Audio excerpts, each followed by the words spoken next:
Good morning, good day, everyone. In the Anthropology of Witchcraft, Magic, and Religion, also known as Anthropology of the Supernatural, we are blessed, intentionally said, with the presence of someone whom I have a great regard of respect for. And without further ado, I will let him introduce himself. So, David, take it away. Tell us who you are, please. Well, my name is Dr. Omar David Arancibia.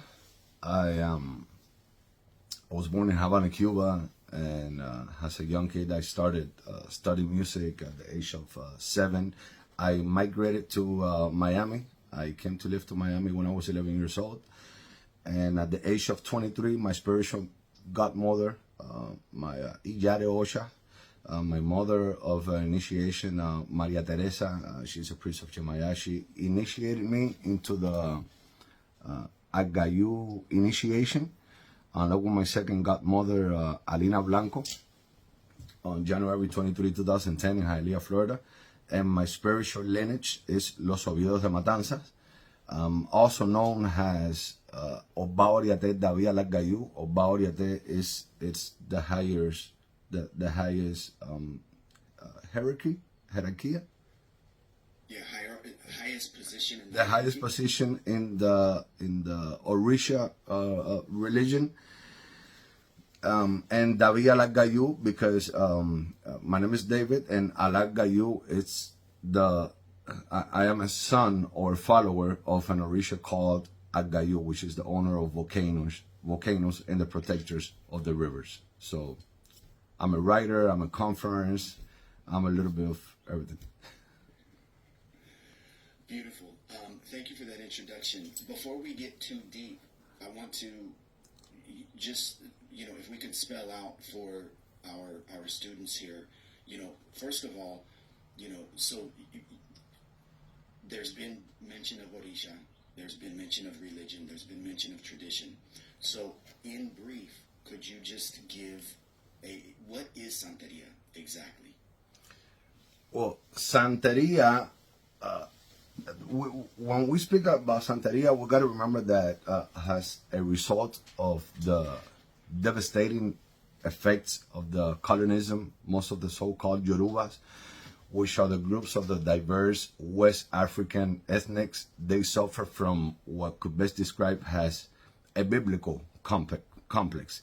And this is because the white European people have succeeded in slavering the majority of the black population in Africa, and in particular the blacks, so that they feel improperly inferior for not being part of the so-called Judeo-Christians ancestry tradition, when in reality African Yoruba and Lukume and also the people from Benin are older than Judeo-Christians.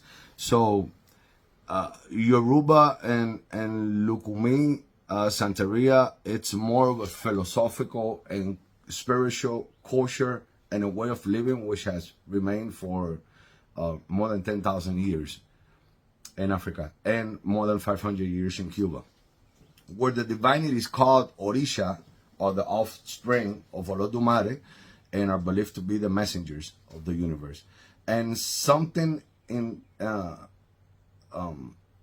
like due to the Portuguese, the Dutch, the English, and the Spain and other several European countries, when the Yoruba slave for the transatlantic slave trade took place, and they came into Cuba in the year 1515, their practices became very Catholic, and this is because their beliefs were syncretized with Catholic saints, and the Yoruba Orishas were actually deified.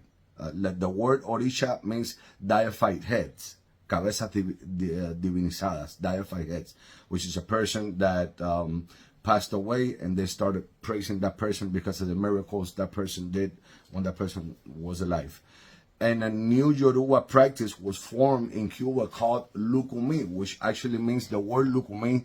A lot of writers have written the word Lukumi means my friend, but in reality, friend in Yoruba means Ore, So when you say my friend, you say ore mi.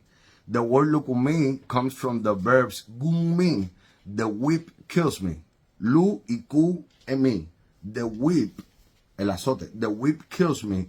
And this is because when they used to get beaten and treating bad in the slave in the ships on their way from the Guinea coast of Africa to Santiago de Cuba and other bahías of Cuba and other Caribbean island, they used to get treated very, very slaughter and bad. And they used to say, gumi, gumi, the whip kills me. It's killing me, it's killing me. So the white people eventually started calling them gumi, kumi, and then the word lukumi stayed.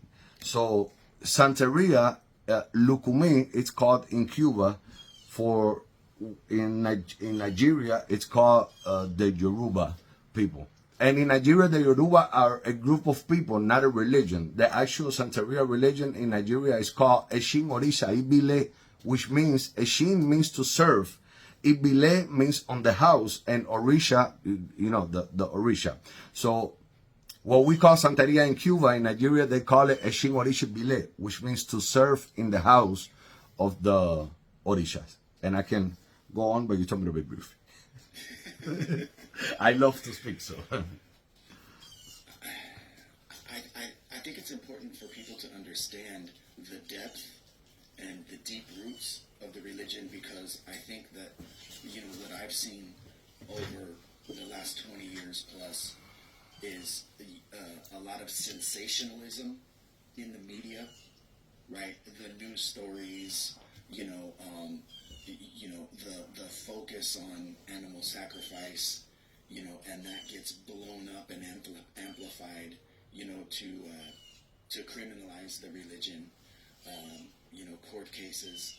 And I think that, that the tradition ends up being a news headline, right, or a meme on social media without any depth of understanding. I mean, I think the majority of people that hear the word Santeria associate it with the Sublime song, where they only say it one time in the song, and so I appreciate you going into some depth there, because it contextualizes the complexity of what we're talking about, and at the end of the day, we are talking about people's lives, and this being a full dedication to how one lives and orients themselves on Earth. So, thank you.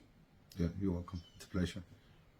So you had mentioned that you have the title of Oba. Yes. What does it mean to be an Oba?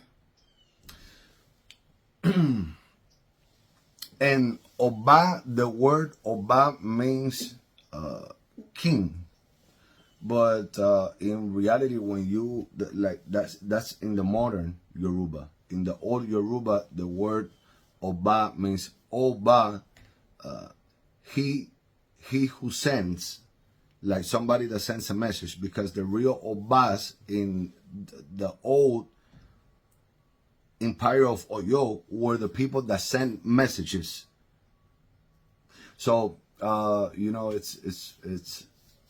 it's kind of it's a dilemma these days, because some priests, they said that the real Obases are Babalao.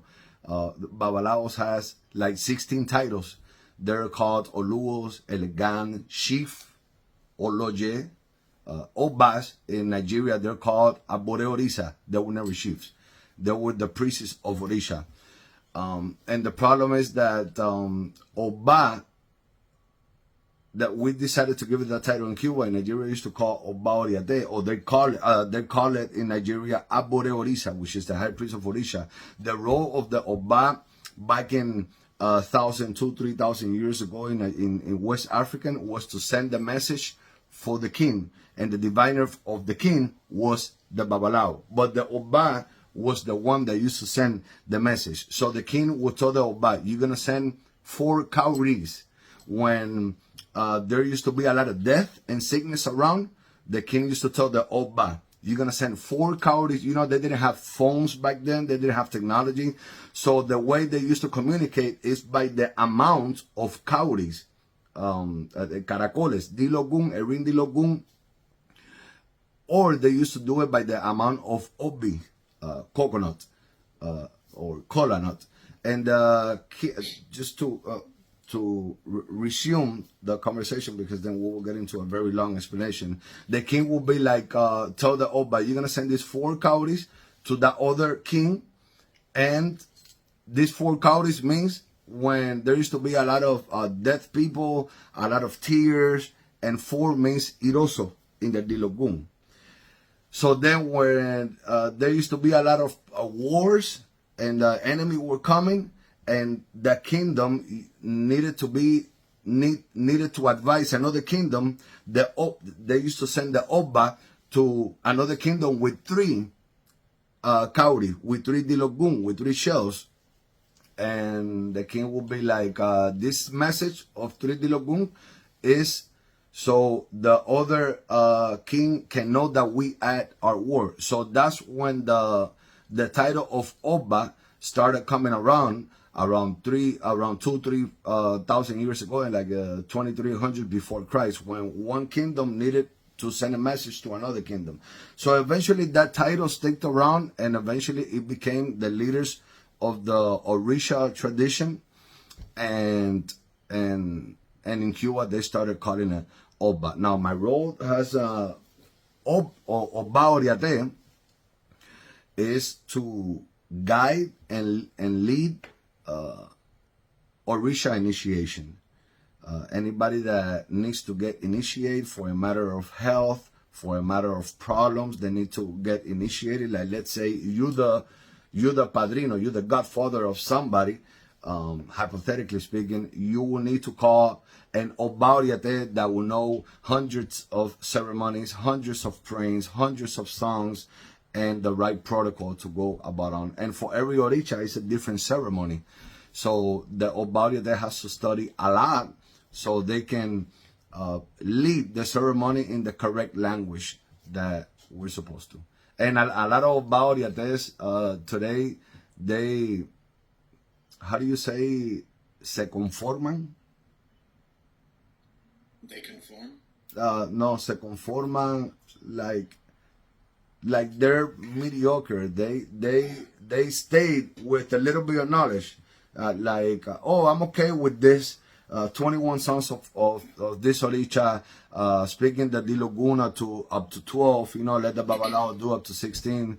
But in Ogunda, in the Odun, Ogunda Yekun, Olofin told Oshosi, in order for a king to serve his kingdom and his people the right way, he has to know a little bit of everything. So I think the Obauriate and the Babalao as well have to know a little bit of everything. Osha, Ifa, Anthropology, heavenly dimension, Yoruba, Cuban, Candomblé, a little bit of the Bible. So Christians, we will know how to express ourselves when we're talking to somebody of another beliefs, and so on. But the work of an Obauriate, in other words, is to interpret the conversation of the Orishas to humanity. Interesting. So going back to that point that you made, with the Spanish translation, the way I'm hearing that is complacent. In other words, you know enough to get by, but you don't advance your level of knowledge to, increase your study, increase your capacity to have more tools in the toolbox in order to, be a more evolved, more developed. Exactly. Specialist. Indeed. It's funny because if I go to the doctor, I don't want to go to the doctor that's mediocre. I don't want to go to the doctor that scored a 70% on his medical exam. I know, right? But it's interesting because people will, for whatever reasons, I think largely because people don't know better, so they put their trust in somebody who is, a self-assigned title, right? Or, maybe has, a certain number of followers on social media, and then they become by default an expert without really being an expert. Right. You know, I guess if you know, a person who knows this much and compared to somebody who knows this much knows a lot. Yes. Unfortunately. Yes. So, I mean, the way I see it, you know, especially online, you know, because when I started in the religion in English, there were very few books, almost none. There was like Gonzalez Whitler, Right.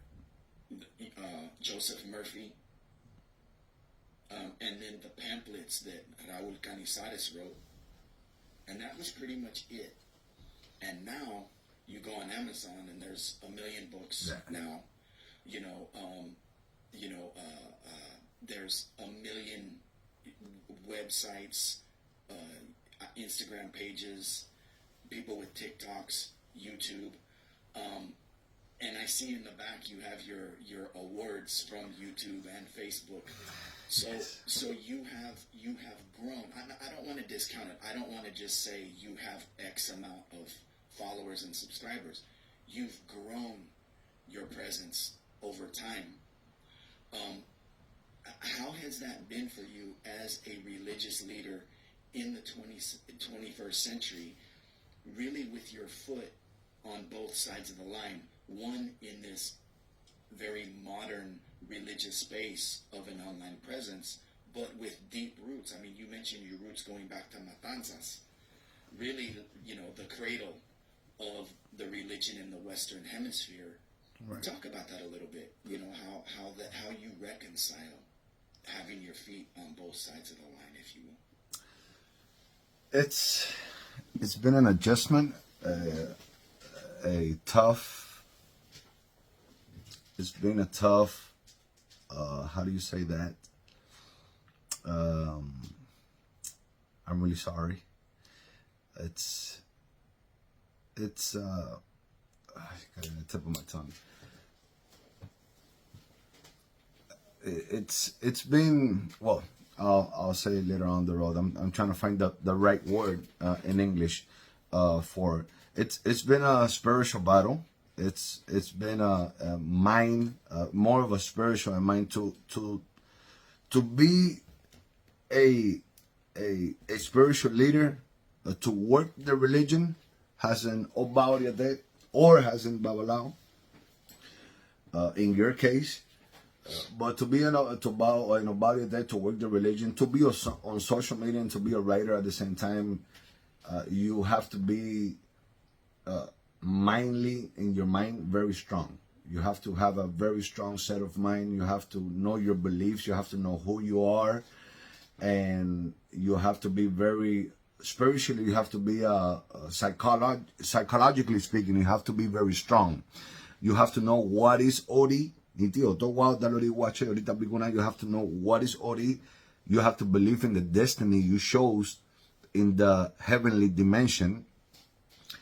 And you cannot let one or two people tell you you can't do it. It's just you can't. So I started doing small videos. I was actually the first person that started doing lives in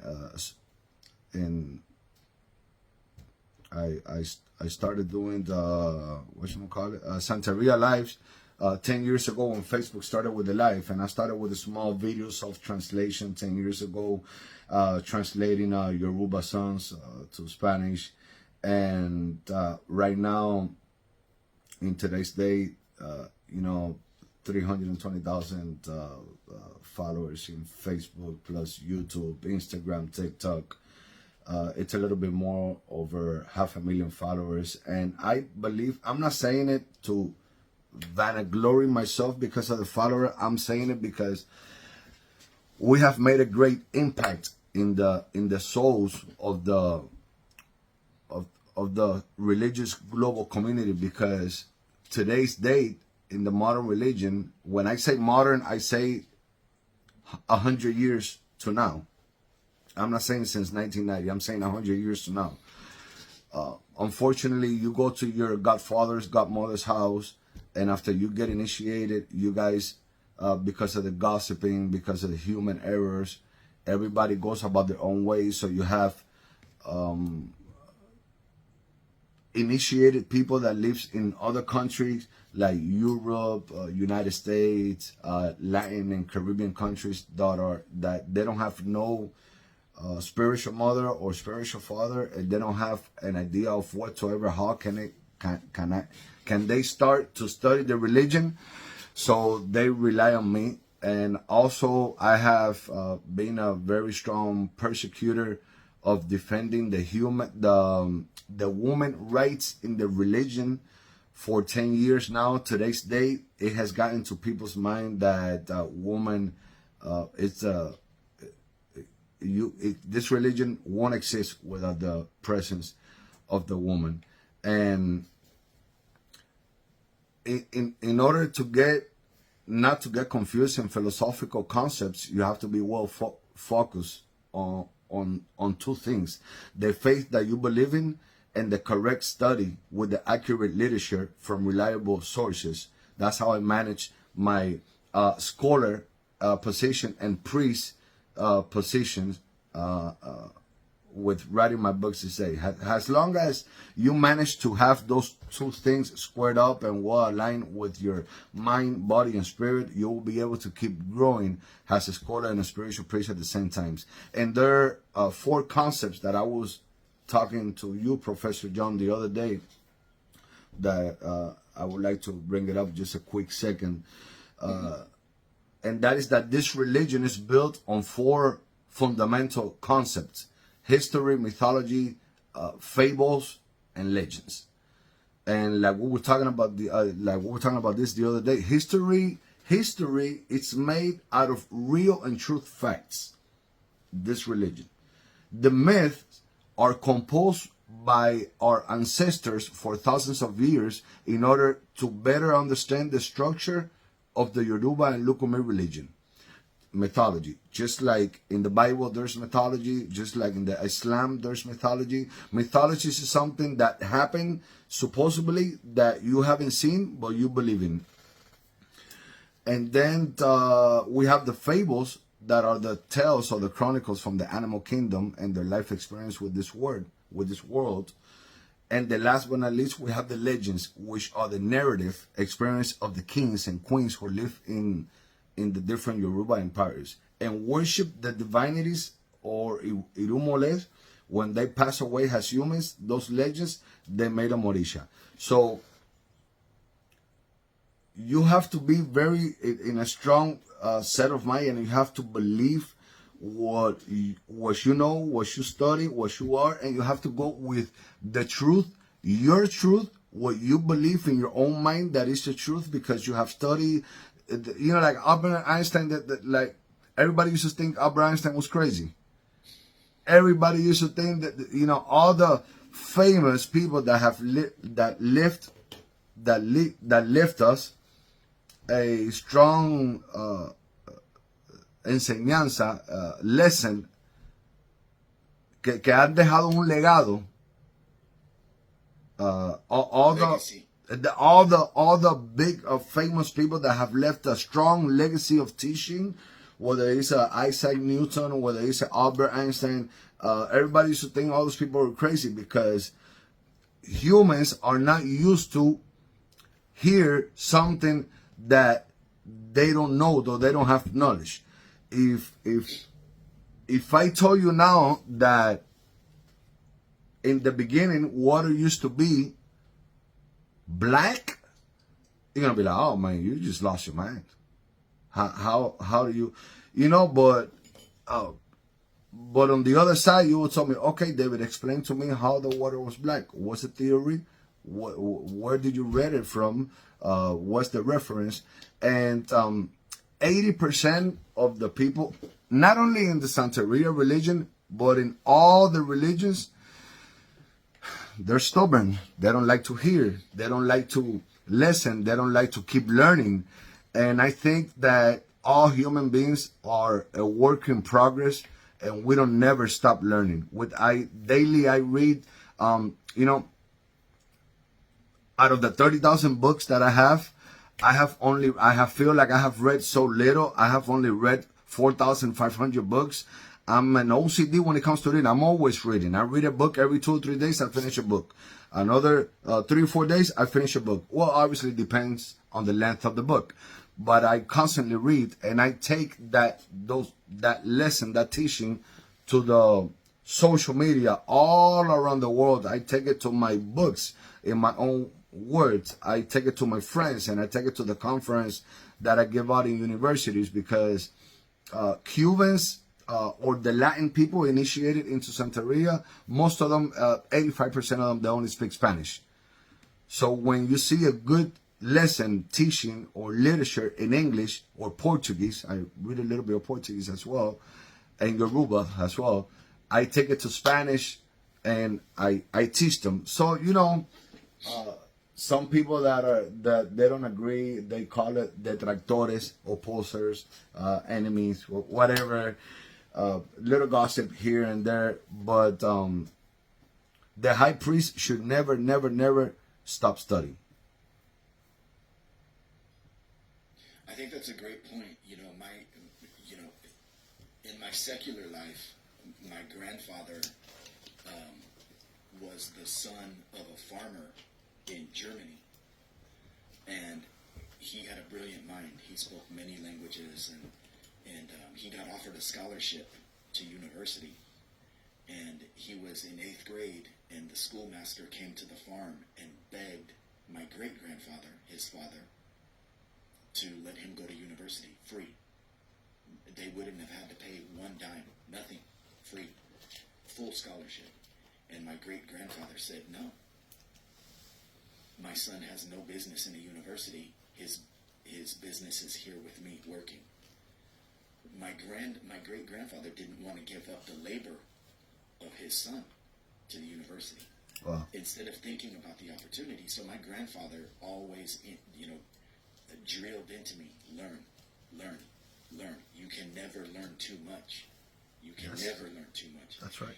And I think that that's kind of the problem, which was a critique from your wife's video the other day, which is, people who are pretentious, people that are presumptuous to have, very little time initiated in the religion, and then suddenly their word becomes gospel, truth. And I think that maybe, and correct me if I'm wrong, or I would be interested in what you have to say about this, I think that is a function of the elders passing away and not correcting the youth. There's no check, to, hey, pipe down. I think that if there was a heavy presence of elders, my godfather, because I come from La Rama Muralla China. Yes. So my godfather, his Ayubon was Bebo. Right. And my godfather was a loyal soldier in that Rama until his dying day at the age of 84. Right. And around his elders, because he was always listening, always learning, and always studying. Right.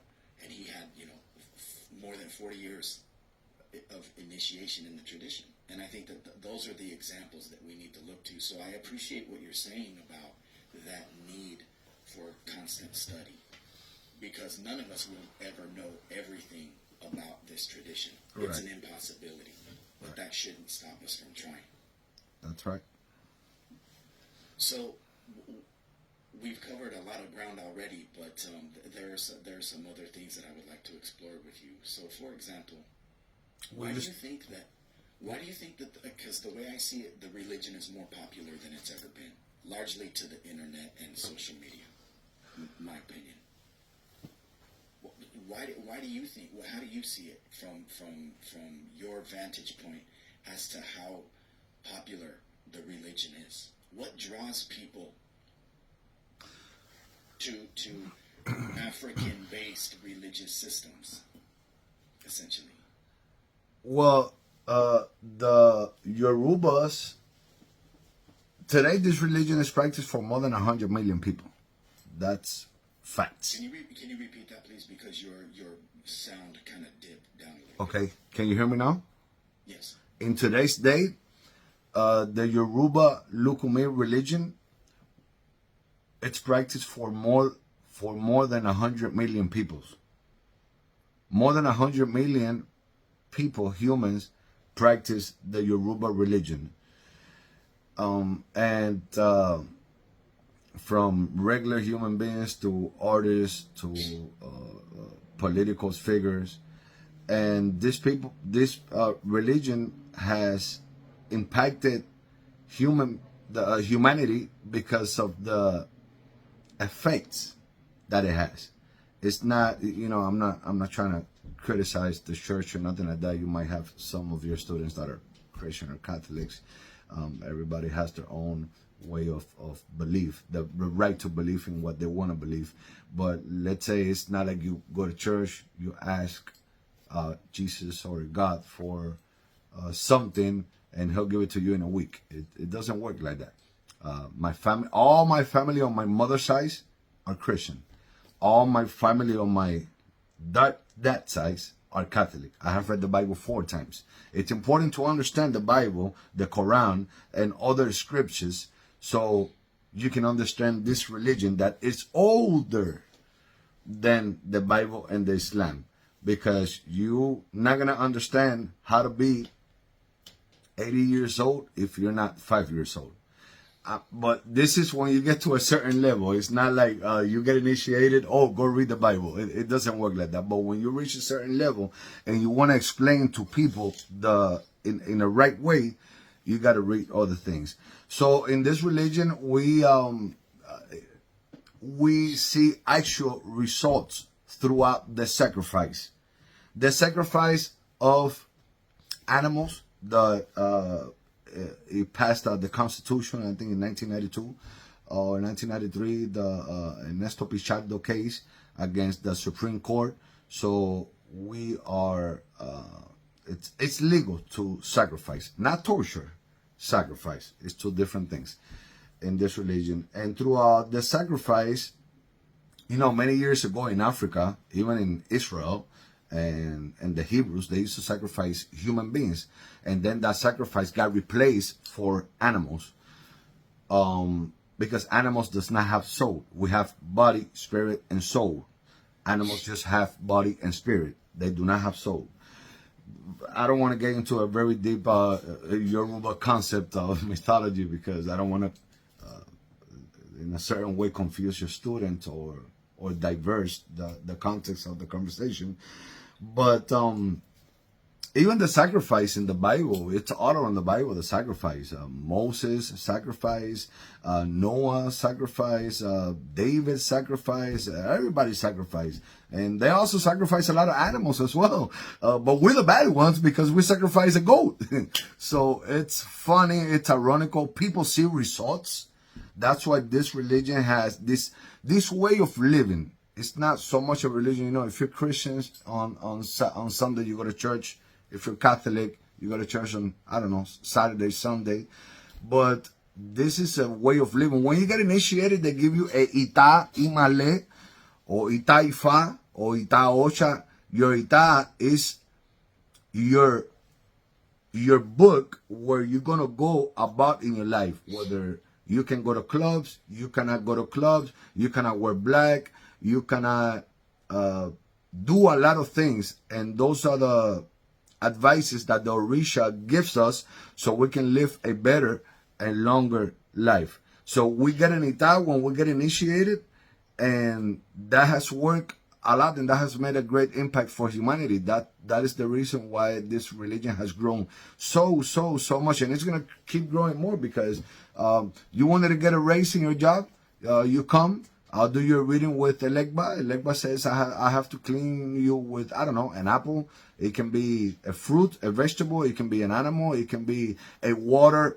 from a certain part of the elements of the nature. It can be a seawater, river water, and rainwater, and people see results. Yeah. I always say if I can get it done with a coconut and a glass of water, that's a good day. Oh yes. Start simple and then grow. I think that what you're hitting on is important, because the way I'm hearing you is it's the individual essentially custom roadmap, blueprint for how a person is supposed to live their life, that is unique to that particular individual, rather than I'm sorry to cut you off. I'm really sorry I'm smoking in front of the conference. I don't want you students to hate me. Guys, do not smoke. Cigarettes are really bad, so don't do what I do. I'm actually planning. I'm trying to figure it out, a spiritual, a psychological way of quitting, because my wife is pregnant. She's about to give birth, and I really want and need to quit smoking. But yeah, sorry guys. So just wanted to say that. that could take us in a number of different directions. But You know, these guys. no, but I think it's